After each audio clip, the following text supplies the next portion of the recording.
بسم اللہ الرحمن الرحیم۔ حضرت خالد بن ولید رضی اللہ عنہ کی وہ آخری وصیت جس نے سب کو تڑپا دیا، جاننے کے لیے ویڈیو آخر تک دیکھیں۔ حضرت سیدنا خالد بن ولید رضی اللہ عنہ کا شمار ان ہستیوں میں ہوتا ہے جنہوں نے اسلام کی سربلندی کے لیے بے شمار معرکوں میں نمایاں کردار ادا کیا۔ آپ رضی اللہ عنہ کی بہادری، عسکری مہارت اور فتوحات کی تاریخ اسلامی جنگی حکمت عملی کا ایک سنہری باب ہے۔ آپ کو رسول اللہ صلی اللہ علیہ وسلم نے سیف اللہ یعنی اللہ کی تلوار کا لقب عطا فرمایا، جو اس بات کا ثبوت ہے کہ آپ کی شجاعت اور جنگی حکمت عملی کسی عام انسان کی نہیں بلکہ اللہ کی دی ہوئی خصوصی صلاحیتوں کی مظہر تھی۔ حضرت خالد بن ولید رضی اللہ عنہ کی ابتدائی زندگی۔ حضرت خالد بن ولید رضی اللہ عنہ قریش کے معزز قبیلے بنو مخزوم سے تعلق رکھتے تھے، جو اپنی جنگی مہارت اور قیادت کے لیے مشہور تھا۔ آپ کا خاندان قریش کے نمایاں افراد میں شامل تھا اور آپ کے والد ولید بن مغیرہ کو عرب میں عزت و احترام کی نگاہ سے دیکھا جاتا تھا۔ آپ رضی اللہ عنہ کی ابتدائی زندگی جنگی تربیت اور فارسیت سیکھنے میں گزری۔ قریش کے نوجوانوں میں آپ کی بہادری اور قوت ایک مثال تھی، اور اسی بنیاد پر آپ کو عرب کے بہترین گھڑ سواروں میں شمار کیا جاتا تھا۔ حضرت خالد بن ولید رضی اللہ عنہ کا اسلام قبول کرنا۔ حضرت خالد بن ولید رضی اللہ عنہ نے ابتدا میں اسلام کے خلاف جنگوں میں حصہ لیا، مگر جنگ احد میں اپنی جنگی مہارت سے قریش کو کامیابی دلانے کے باوجود آپ کا دل اسلام کے نور سے منور ہونے لگا۔ جنگ خندق کے بعد آپ اسلام کے قریب آئے اور بالآخر 8 ہجری میں فتح مکہ سے قبل مسلمان ہو گئے۔ اسلام قبول کرنے کے بعد آپ رضی اللہ عنہ نے اپنی زندگی اللہ کے دین کی سربلندی کے لیے وقف کر دی۔ آپ رضی اللہ عنہ کی جنگی مہارت، جو پہلے اسلام کے خلاف استعمال ہو رہی تھی، اب اللہ کی راہ میں جہاد کے لیے کام آنے لگی۔ حضرت خالد بن ولید رضی اللہ عنہ کی جنگی خدمات۔ اسلام قبول کرنے کے بعد حضرت خالد بن ولید رضی اللہ عنہ نے بے شمار جنگوں میں قیادت کی، جن میں جنگ موتا، جنگ یرموک، فتح مکہ، جنگ حنین اور فارس و روم کے خلاف معرکے میں شامل ہوئے۔ ہر جنگ میں آپ رضی اللہ عنہ نے اپنی جنگی مہارت اور غیر معمولی قائدانہ صلاحیتوں کا لوہا منوایا۔ نمبر 1، جنگ موتا۔ یہ حضرت خالد بن ولید رضی اللہ عنہ کی پہلی جنگ تھی جو انہوں نے اسلام قبول کرنے کے بعد لڑی۔ اس جنگ میں 3 جلیل القدر صحابہ حضرت زید بن حارثہ، حضرت جعفر طیار اور حضرت عبداللہ بن رواحہ شہید ہو گئے، جس کے بعد حضرت خالد بن ولید رضی اللہ عنہ نے لشکر کی قیادت سنبھالی اور انتہائی حکمت عملی سے مسلمانوں کو دشمن کے نرغے سے نکالا، اور معرکے میں آپ کی بہادری اور قیادت دیکھ کر رسول اللہ صلی اللہ علیہ وسلم نے آپ کو سیف اللہ یعنی اللہ کی تلوار کا لقب دیا۔ نمبر 2، فتح مکہ۔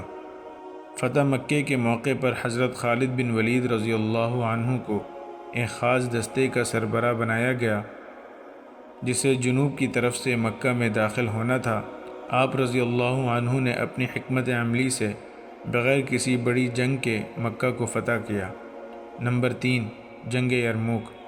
یہ جنگ اسلامی تاریخ کی سب سے اہم جنگوں میں سے ایک ہے، جہاں حضرت خالد بن ولید رضی اللہ عنہ نے 40,000 کے لشکر کے ساتھ رومی سلطنت کے 2 لاکھ فوجیوں کا مقابلہ کیا اور فتح حاصل کی۔ یہ معرکہ اسلامی فتوحات میں سنگ میل کی حیثیت رکھتا ہے، اور اس جنگ نے اسلام کی طاقت کو دنیا کے سامنے ثابت کر دیا۔ حضرت خالد بن ولید رضی اللہ عنہ کی معزولی۔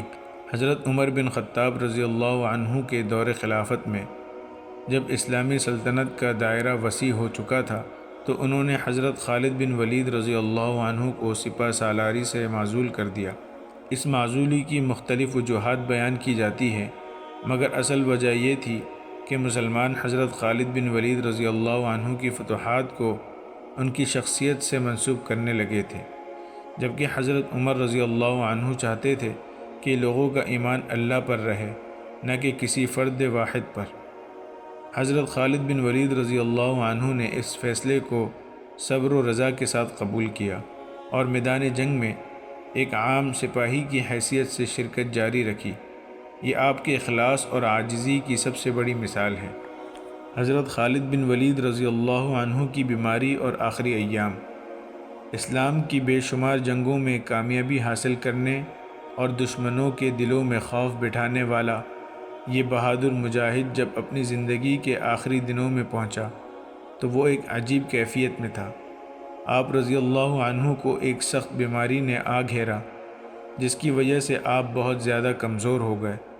جب آپ رضی اللہ عنہ بستر پر تھے تو آپ نے اپنے جسم کو دیکھا اور کہا، میرے جسم پر کوئی ایسا حصہ نہیں جہاں تلوار، نیزے یا تیر کا زخم نہ ہو، مگر آج میں بستر پر مر رہا ہوں جسے کوئی عام انسان مرتا ہے۔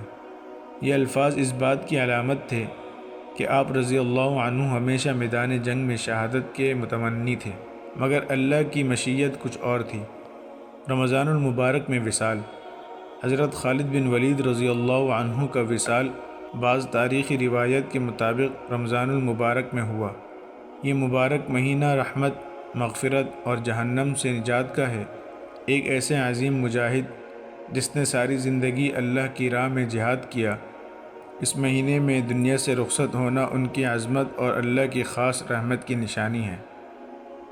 حضرت خالد بن ولید رضی اللہ عنہ کی وصیت۔ جب آپ رضی اللہ عنہ کا وقت وصال قریب آیا تو آپ رضی اللہ عنہ نے اپنے مال و متاع کو اللہ کی راہ میں دینے کی وصیت کی۔ آپ رضی اللہ عنہ کی زرہ، تلوار اور گھوڑا یہی آپ کا سب کچھ تھا، اور وہ بھی آپ نے اللہ کی راہ میں صدقہ کر دیا۔ آپ رضی اللہ عنہ نے فرمایا، میری زرہ اور ہتھیار میرے گھوڑے کے ساتھ دفن کر دینا، تاکہ قیامت کے دن جب میں اللہ کے حضور پیش ہوں تو میرا یہی سرمایہ ہو۔ یہ الفاظ اس حقیقت کو ظاہر کرتے ہیں کہ حضرت خالد بن ولید رضی اللہ عنہ کی اصل دولت ان کی جہادی زندگی تھی، نہ کہ دنیا و مال و متاع۔ مدینہ کی فضا میں سوگ۔ جب حضرت خالد بن ولید رضی اللہ عنہ کے وصال کی خبر مدینہ پہنچی تو پورے شہر میں سوگ کی کیفیت چھا گئی۔ حضرت عمر بن خطاب رضی اللہ عنہ جو ان کی معزولی کے فیصلے کے ذمہ دار تھے، اس خبر کو سن کر رو پڑے اور فرمایا، عورتیں خالد جیسا بہادر سپاہی دوبارہ پیدا نہیں کر سکتی۔ یہ جملہ حضرت خالد بن ولید رضی اللہ عنہ کی غیر معمولی شخصیت کی عکاسی کرتا ہے کہ ان کے دشمن بھی ان کی شجاعت اور بہادری کے قائل تھے۔ نتیجہ: حضرت خالد بن ولید رضی اللہ عنہ سے ہمیں کیا سیکھنے کو ملتا ہے؟ حضرت خالد بن ولید رضی اللہ عنہ کی زندگی ہمیں کئی اہم اسباق دیتی ہے۔ نمبر 1، ایمان اور اخلاص۔ حضرت خالد بن ولید رضی اللہ عنہ نے اسلام کے لیے اپنی تمام صلاحیتیں وقف کر دیں اور کبھی بھی دنیاوی خواہشات کا شکار نہ ہوئے۔ نمبر 2، عاجزی اور فرما برداری۔ جب انہیں سپہ سالاری سے ہٹایا گیا تو انہوں نے بغیر کسی شکایت کے ایک عام سپاہی کے طور پر خدمت انجام دی۔ نمبر 3، جہاد اور قربانی کا جذبہ۔ آپ رضی اللہ عنہ کی تمام زندگی اسلام کی خدمت میں گزری اور انہوں نے ہمیشہ اللہ کی رضا کو مقدم رکھا۔ نمبر 4، صبر اور رضا۔ آپ رضی اللہ عنہ نے بستر پر وفات پائی لیکن کبھی بھی اللہ کے فیصلے پر اعتراض نہ کیا۔ اللہ ہمیں بھی حضرت خالد بن ولید رضی اللہ عنہ جیسے عزم، استقامت اور اخلاص کی توفیق عطا فرمائے، آمین۔ ویڈیو اچھی لگی تو لائک، شیئر، سبسکرائب کریں اور کامنٹ میں اپنی رائے ضرور دیں۔ جزاکم اللہ خیر۔